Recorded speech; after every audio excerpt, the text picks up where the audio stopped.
Hello everyone, welcome to my study channel. इस video में हम राजनीति विज्ञान विषय से संबंधित पिछले वर्षों में पूछे गए कुछ प्रश्नों पर बात करेंगे। यह प्रश्न पिछले कुछ वर्षों में Uttar Pradesh TGT, PGT, GIC, UGC NET और असिस्टेंट प्रोफेसर की परीक्षाओं में लगातार पूछे गए हैं, इसलिए यह आने वाली परीक्षाओं के लिए भी काफ़ी महत्वपूर्ण हो जाते हैं। तो आइए उन प्रश्नों को देखते हैं जो राज्य की परिभाषा एवं निर्माण तत्व अध्याय से संबंधित है। हमारा पहला प्रश्न है, राजनीति शास्त्र के जनक माने जाते हैं। ऑप्शन ए सुकरात, ऑप्शन बी अरस्तु, option C Chanakya, option D Karl Marx. तो जैसा कि आप देख सकते हैं, इस क्वेश्चन को कई बार पूछा गया है, जैसे कि टीजीटी 2001, पीजीटी 2010 और असिस्टेंट प्रोफेसर की परीक्षा 2014 में पूछा गया है। इस प्रश्न का सही जवाब है ऑप्शन बी अरस्तु। तो आइए अब हम इस क्वेश्चन की व्याख्या देखेंगे। राजनीति शब्द का सर्वप्रथम प्रयोग यूनानी दार्शनिक अरस्तु ने किया। उन्होंने अपनी पुस्तक का नाम पॉलिटिक्स रखा। हमारा दूसरा तथ्य है, अरस्तु ने कई देशों के संविधानों का तुलनात्मक अध्ययन किया तथा राजनीति को नीतिशास्त्र से अलग करके एक स्वतंत्र विषय के रूप में मान्यता प्रदान की। अरस्तु ने इसे सर्वोच्च विज्ञान मतलब मास्टर साइंस की संज्ञा प्रदान की, इसलिए राजनीति शास्त्र का जनक अरस्तु को माना जाता है। जो हमारा दूसरा तथ्य है, ये बहुत ही इंपॉर्टेंट है। तो आइए इन दोनों तथ्यों के आधार पर अन्य क्वेश्चन जो पूछे गए हैं हम उनको देखते हैं।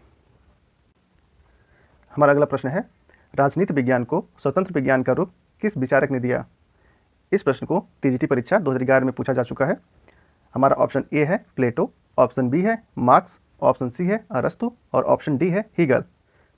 तो जैसा कि हमने पिछले तथ्यों को पढ़ा था, इसका सही जवाब है ऑप्शन सी अरस्तु। जैसा कि हमने पिछले तथ्य में पढ़ा था कि अरस्तु ने राजनीति को नीतिशास्त्र से अलग करके एक स्वतंत्र विषय का रूप में मान्यता प्रदान की। तो इस आधार पर पहले क्वेश्चन का जवाब है ऑप्शन सी। आइए अगला प्रश्न देखते हैं, निम्न में से किस विचारक ने राजनीति विज्ञान को श्रेष्ठतम विज्ञान की संज्ञा दी। इस क्वेश्चन को यूपीजीआईसी परीक्षा 2017 में पूछा जा चुका है। हमारा ऑप्शन ए है अरस्तु, ऑप्शन बी है प्लेटो, ऑप्शन सी है पॉल जेनेट और ऑप्शन डी है लास्की। तो जैसा कि हमने पिछले तथ्य को देखा था,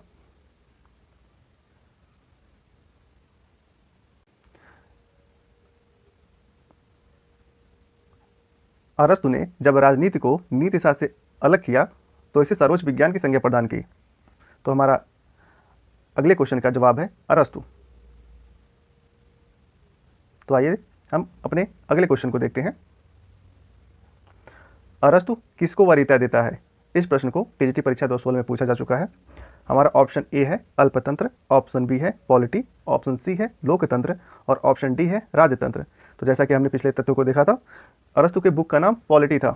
तो इस क्वेश्चन का सही जवाब है ऑप्शन बी पॉलिटी। तो आइए हम अपने अगले क्वेश्चन को देखते हैं, प्रथम राजनीतिक वैज्ञानिक के नाम से किसे जाना जाता है। तो जैसा कि हमने पिछले तथ्यों में पढ़ा था कि अरस्तु ने कई देशों के संविधानों का तुलनात्मक अध्ययन किया, इस आधार पर उनको प्रथम राजनीतिक वैज्ञानिक के नाम से भी जाना गया। तो हमारा ऑप्शन, इसका सही जवाब है ऑप्शन सी।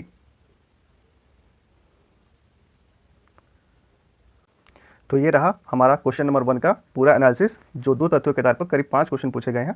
तो आइए हम अपने अगले क्वेश्चन की तरफ बढ़ते हैं।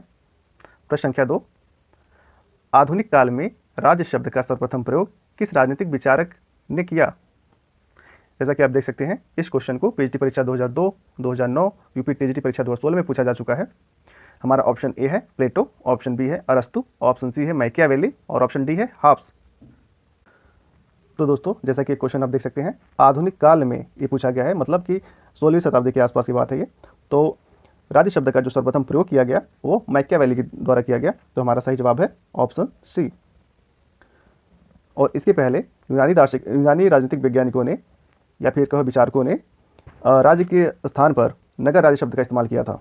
तो आइए हम इस क्वेश्चन का व्याख्या देखते हैं। आधुनिक काल में राज्य शब्द का सर्वप्रथम प्रयोग मैकियावेली ने अपनी किताब द प्रिंस में किया। इनकी बहुत ही फेमस बुक रही है द प्रिंस। कई बार क्वेश्चन किताब का डायरेक्ट नाम लेकर पूछ लिया जाता है कि ये बुक किसने लिखा है, तो इसको हमें याद रखना होगा। इससे पूर्व अरस्तु ने राज्य के संदर्भ में नगर राज्य शब्द का प्रयोग किया था। राज्य शब्द जो है वो ग्रीक भाषा के स्टेटो से बना है हमारा अगला तथ्य है, मैकियावेली ने राज्य को सर्वोच्च संस्था माना तथा इसे शक्तिशाली बनाने का प्रयास किया था। मतलब जो हमारा ये तथ्य है, इससे ही शक्ति की अवधारणा आती है।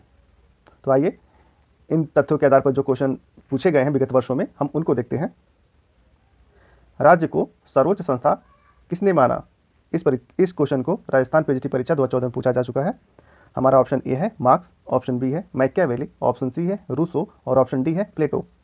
तो हमारा सही जवाब है ऑप्शन बी, मैकियावेली। तो आइए हम अपने अगला क्वेश्चन की तरफ जाते हैं।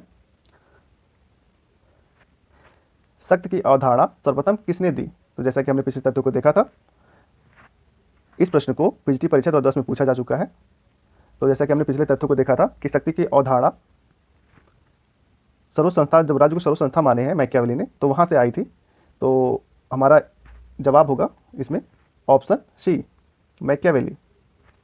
तो आइए मैकियावेली से संबंधित कुछ तथ्य और देखते हैं। जो उनका कथन है बहुत फेमस, कई बार क्वेश्चन पूछे गए हैं सीधे कथन से। कथन एक है, राजा शेर की तरह साहसी और लोमड़ी की तरह चालाक होना चाहिए। इस कथन को राजस्थान पीजीटी परीक्षा 2014 में डायरेक्ट पूछा गया था। हमारा दूसरा कथन है, व्यक्ति अपने पिता की मृत्यु भूल सकता है परंतु उसकी संपत्ति की हानि को नहीं भूल सकता। यह भी कथन डायरेक्ट पूछा गया था यूपी जीडीसी परीक्षा 2013 में। तो दोस्तों, हमें उम्मीद है कि आपको हमारा ये छोटा सा वीडियो पसंद आया होगा। तो कृपया वीडियो को लाइक करें और चैनल को सब्सक्राइब करें। धन्यवाद।